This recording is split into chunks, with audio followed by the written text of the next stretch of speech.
Estimada doctora y compañeros, a continuación voy a explicar gastritis por Helicobacter pylori.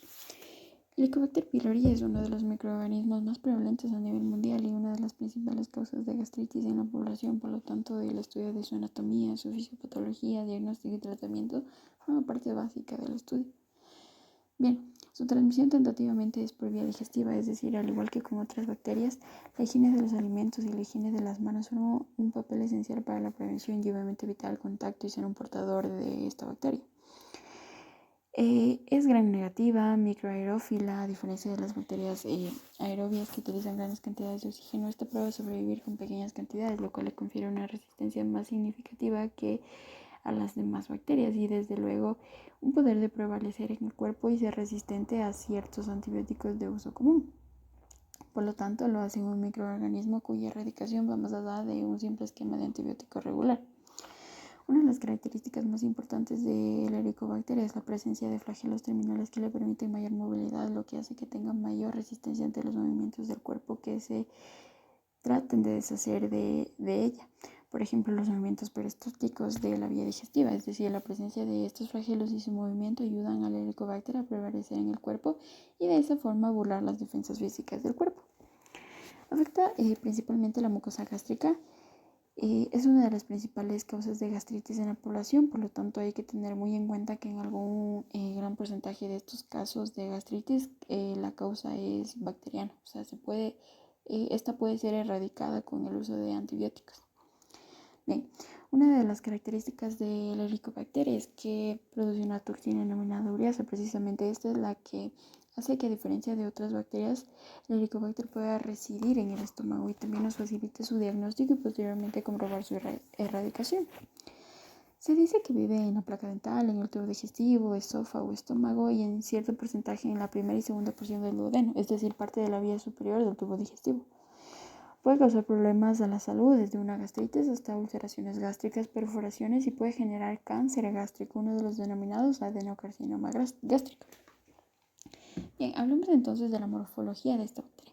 Es un bacilo alargado con ondulaciones en toda su longitud.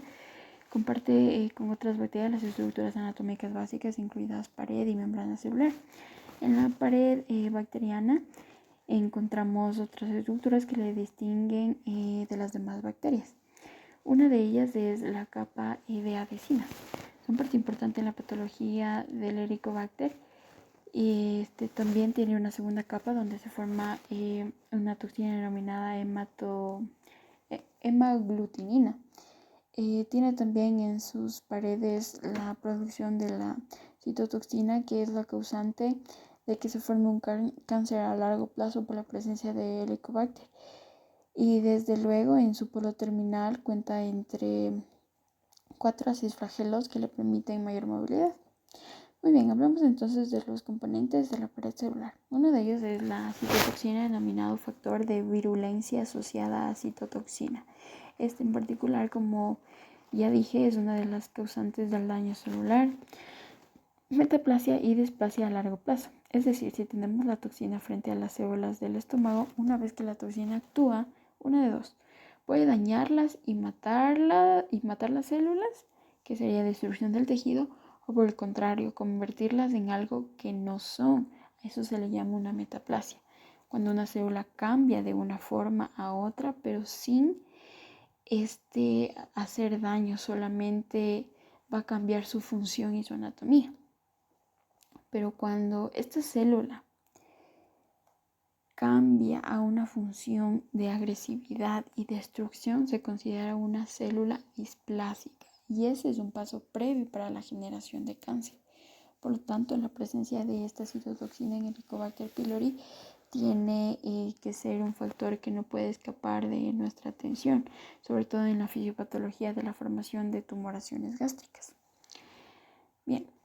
El otro componente de la pared celular, como ya dije, son las adhesinas. No olvidemos que le ayudan al Helicobacter a fijarse más a los tejidos, es decir, una vez que llega al lugar donde va a afectar, esta le ayuda a no moverse, a quedarse fijo y que los movimientos físicos o barreras químicas como la barrera protectora del estómago o los movimientos peristálticos no le afecten en absoluto. También cuenta en menor medida, pero no por eso menos importante, con las proteasas y fosfolipasas, sustancias de su pared celular que básicamente sirven como agentes destructores del tejido. Y aquí viene lo más importante. La pared de esta bacteria contiene otra toxina denominada ureasa. Es muy importante ya que este es el que convierte el urea en amoníaco, una reacción química que trabaja a nivel de la mucosa protectora del estómago y parte clave para que se genere la gastritis, las úlceras y el daño a corto plazo y a largo plazo. Bien, el último de esos componentes de la pared celular es la hemaglutinina. Esta hemaglutinina es una sustancia que une a los glóbulos rojos que están circulando en la periferia. Es decir, el glóbulo rojo tiene una distancia entre uno y otro viajando a través del plasma por la micro y macrocirculación del cuerpo. Sin embargo, este hace que estos comiencen a pegarse formando un aglomerado de glóbulos rojos, lo cual el Helicobacter pylori utiliza para su misma protección y modo de ataque que más adelante vamos a ver. Y desde luego uno de sus componentes, no como parte de su pared celular, sino como parte de su poro terminal, la presencia de los flagelos que le ayudan a la movilidad de la bacteria a través de la mucosa gástrica. Bien, una vez conocidos los componentes básicos, hablemos de la fisiopatología. El Helicobacter pylori entonces es una bacteria que va a atacar principalmente el tubo digestivo alto, que sería el esófago, el estómago, duodeno, que es donde se encuentra primordialmente esta bacteria. Una vez que tenemos contacto con esta bacteria, esta va a viajar a través del tubo digestivo hasta llegar a su sitio preferentemente de ataque. Así como el Streptococcus pneumoniae le encanta la vía respiratoria, al Helicobacter le encanta el estómago. Anatómicamente recordemos que en la entrada del estómago se encuentra una válvula que es el cardias y a la salida de este se encuentra el pílora. Su curvatura mayor, su curvatura menor y desde luego tiene sus tres capas. Una más externa, la que estaría en contacto con el peritoneo, que es la capa serosa, tres envolturas musculares, una submucosa y la más profunda, formando el relleno de este órgano, que es la mucosa como tal. Obviamente tiene la circulación y la macrocirculación para llevar nutrientes a esta parte anatómica. Bien, entonces la gastritis o la afección que nos causa el Helicobacter pylori principalmente va a iniciar en la mucosa y submucosa, las cuales están formadas por ciertos componentes que ayudan a proteger al mismo estómago de su mismo producto, que es el ácido clorhídrico. El ácido estomacal es un ácido bastante corrosivo para el estómago y este mismo tiene que protegerse por medio de la mucosa que secreta a su vez un moco protector hecho a base de carbonato y prostaglandinas. Esta mucosa gástrica ayuda al mismo estómago en la digestión y desfermentación de los alimentos.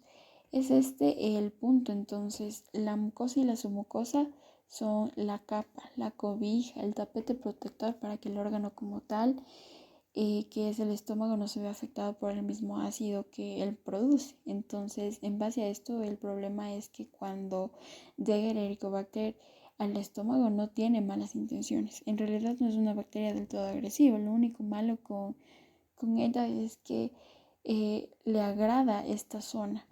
Y él dice, bueno, me agrada este lugar, creo que voy a vivir aquí. Oye, Helicobacter, pero ¿por qué el estómago? Bueno, me agrada, es muy ácido y además ninguna otra bacteria va a estar aquí porque todas se mueren con ese ácido, pero yo no, porque yo tengo mis herramientas que me ayudan a sobrevivir a ese ácido. Por lo tanto, como le gusta la vida solitaria y no quiere tener vecinos, digámoslo así, creo que piensa y dice que va a establecerse ahí. Es entonces donde viene la importancia de la decisión del Helicobacter. Utilizando su principal herramienta, que es la ureasa, esta bacteria comienza a acabar en varios lugares de la mucosa gástrica. Puede ser en el fondo, en el cuerpo o en el antro pilórico. Él empieza a utilizar su ureasa y empieza a hacer hoyos, empieza a acabar esa mucosa protectora. ¿Por qué? Bueno, no lo hace con una mala intención, lo único que quiere es poner una casa. El problema precisamente de que ponga esa casa es que tuvo que barrer con la protección que el estómago tenía para sí mismo. Y una vez que ya ha hecho ese hoyo y ha empezado a residir ahí, utiliza las adhesinas de su pared celular para fijar bien su casa a la pared del estómago, que, que ya no cuenta con la protección, y así también fijarse él mismo y evitar que el movimiento tanto del tránsito de los alimentos que comemos como de los movimientos peristálticos digestivos lo vayan a mover. Por lo tanto, se aferra a ese hoyo, a ese agujero que creó en la mucosa protectora y comienza a vivir ahí.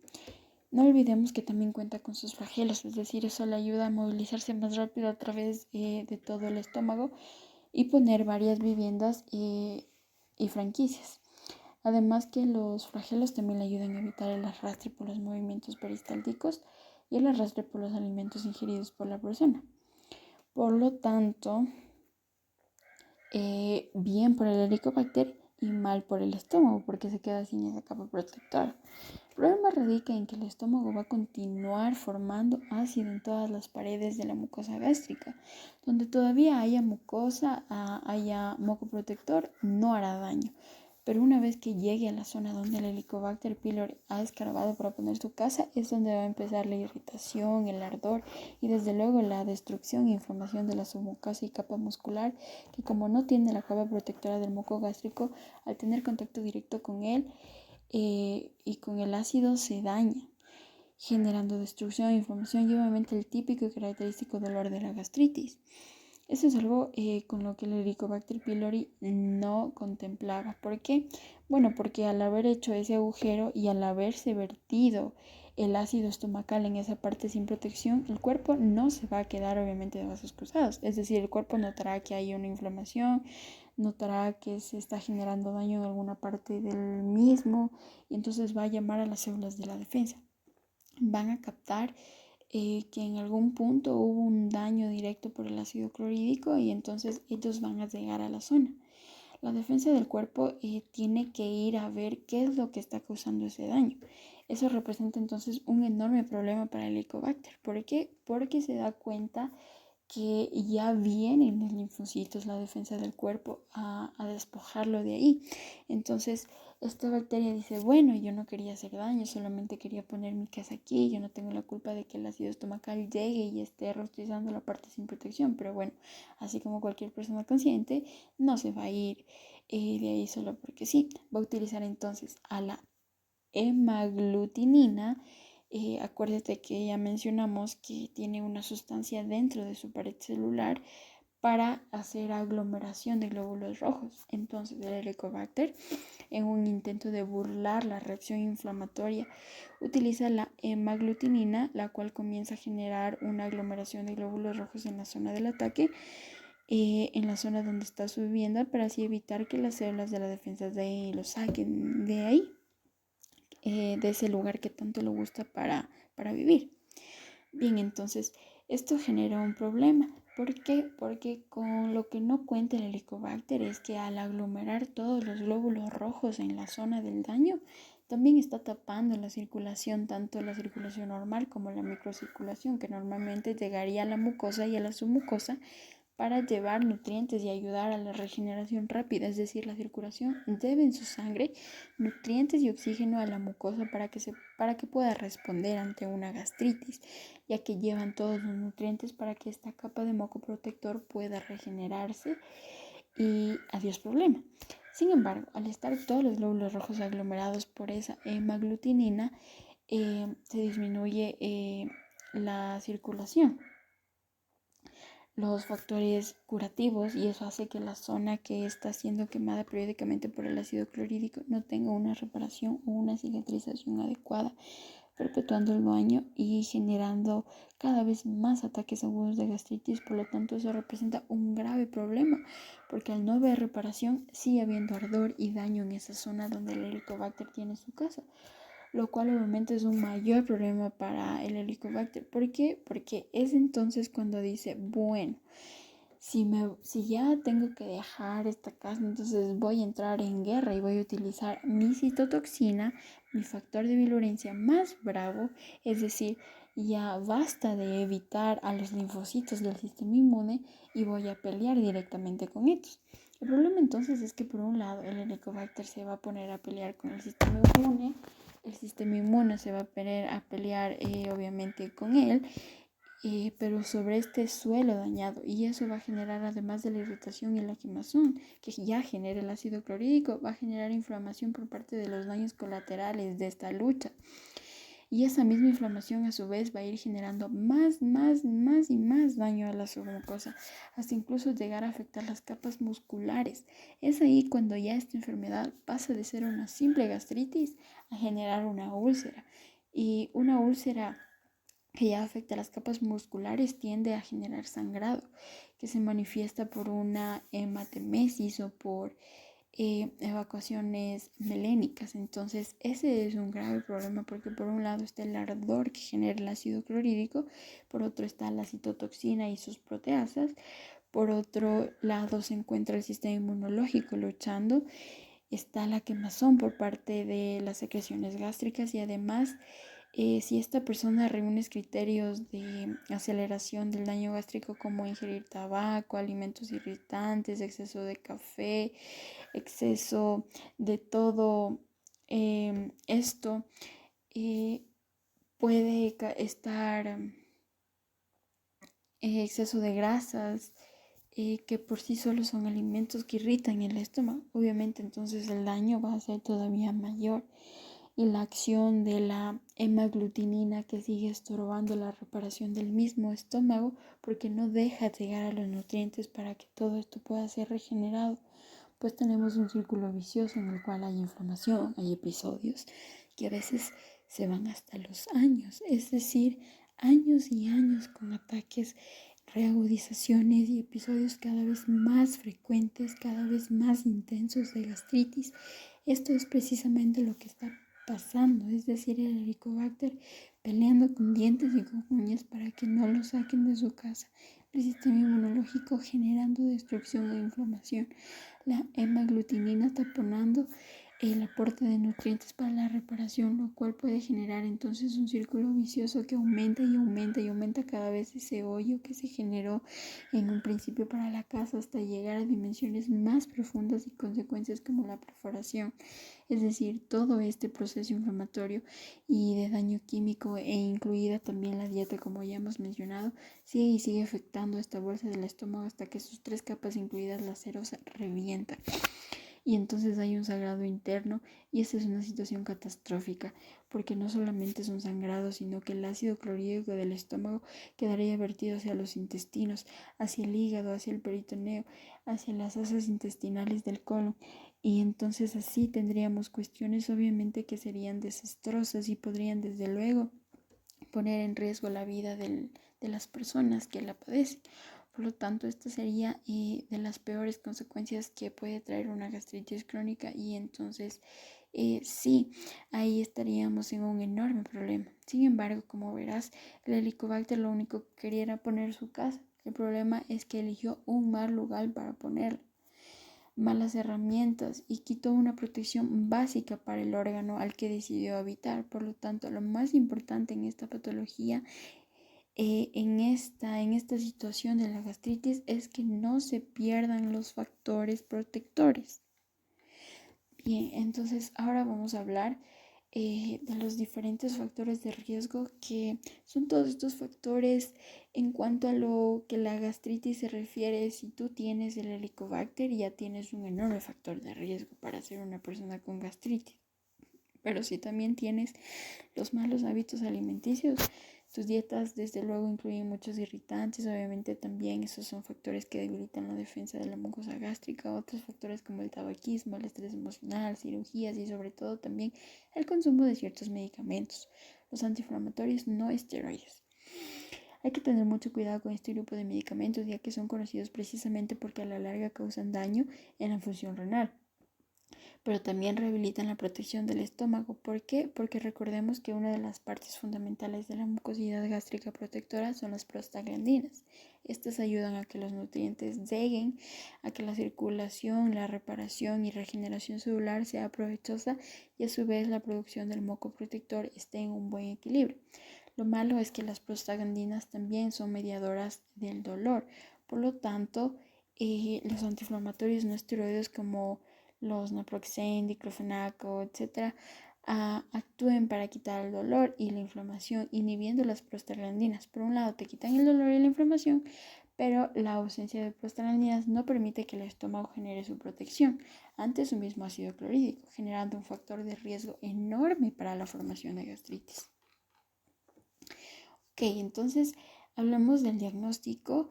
El diagnóstico obviamente tiene que ser un diagnóstico clínico en un inicio, es decir, los síntomas que nos platique el paciente, los signos que nosotros encontramos en la exploración y desde luego los factores de riesgo que el paciente acumule y que nos harán llegar a una sospecha inicial sobre este Helicobacter pylori. Una de las pruebas más frecuentes para llegar a su diagnóstico es la prueba del aliento con urea. Es decir, en un ambiente laboratorial controlado, el paciente va a tomar un líquido especial que está marcado con urea. Una vez que el paciente ha bebido este líquido, este componente con urea va a esperar durante 10 minutos aproximadamente y posteriormente con un dispositivo especializado, este va a soplar en el dispositivo.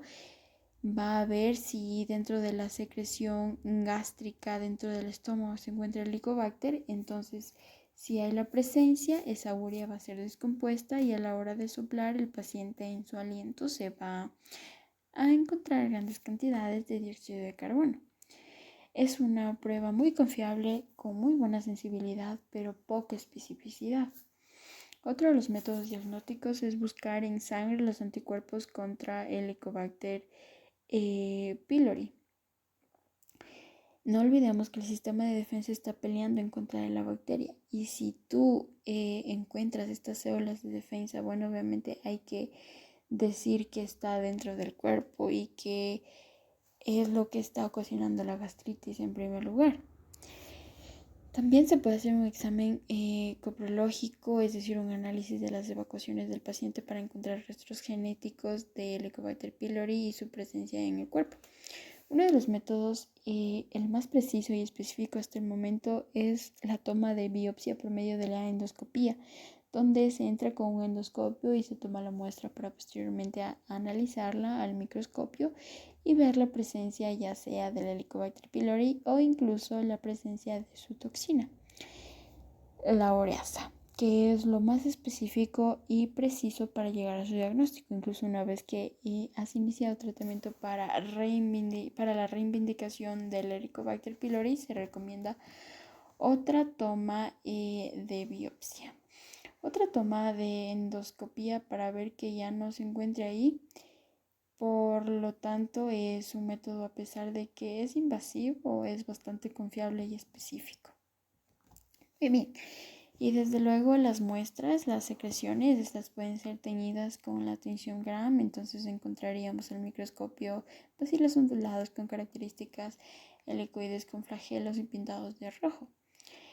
Eso, además de los factores de riesgo y la clínica de dolor, las manifestaciones que te dice el paciente concuerdan, pues sí tienes ahí el Helicobacter. Por lo tanto, una vez utilizado cualquiera de estos métodos, ya tienes tu certeza diagnóstica, ya puedes iniciar tratamiento. Y el tratamiento es largo e incluye combinaciones de antibióticos e inhibidores de la bomba de protones. Gracias.